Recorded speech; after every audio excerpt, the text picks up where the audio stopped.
What does me flying have to do with getting into shape?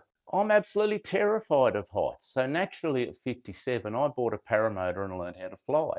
My father was a skydiving instructor. I spent my whole childhood at airfields watching people jump out of planes and always had this dream of flying, paragliding specifically.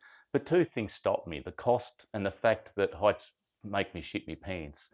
Anyway, when I turned 57, I thought, if not now, when? So I bought me gear, bought me motor, me wing, went to Townsville for a 2-week learn to fly course. What could go wrong? I was staying in the hotel room on the 9th floor, and I remember standing at the window, looking down at the ground, thinking, this is already too high. This is not going to go well. Day one, they tow you up on the line so you can get the feel of the wing. I was absolutely shitting myself the whole time. Then after that, every morning I'd wake up and check the weather app, hoping for storms. Just one day off, please. My instructor was getting increasingly frustrated with me. I wasn't progressing the way the other students did. I'd wander down the end of the beach and just stand there staring at the sky thinking, what the hell am I doing here? Then when he'd call me back on the radio when I was flying to do more landing practice, I'd hit the button and say, sorry, too crackly, I can't hear, and just keep flying along a 20-mile beach at 300 feet like I hadn't heard a thing, just enjoying the view. So 2 weeks passed and I hadn't done enough hours to get my license. So my instructor actually flew down here to Tasmania a month later to finish the course with me. One flight I had, I had to land across the beach instead of along it, short runway, not much room.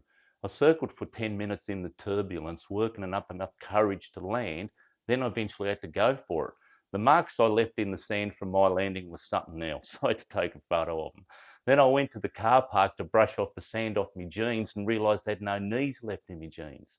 One of my final flights at a friend's farm, the lady watching me, well, I took straight off into some real bad turbulence, thrown all over the place, couldn't land, had to do a full circuit, endure every second of it, and then basically crash land. When I hit the ground, I jumped up and said, I'm alive. And when the lady walked over, I said, Joanne, I've never sworn in front of you before, but by effing oath, I'm glad to be on the ground. I got my license, did a few solo flights, flew over Townsville Beach once and looked down and saw the shadows of the crocodiles in the water below me. And then one day I thought, I've done it. I haven't killed myself. I'm quitting while I'm in front. I've got a big canvas print on my wall from that first certified flight.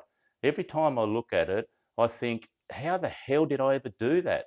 Because there's no way known in God's name I could do it now. And here's why I'm telling you this. Getting in shape, that can be scary too.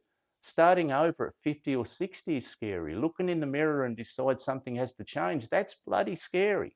But I'm no stranger to doing things scary. The paramotor taught me that fear doesn't go away. You just have to deal with it.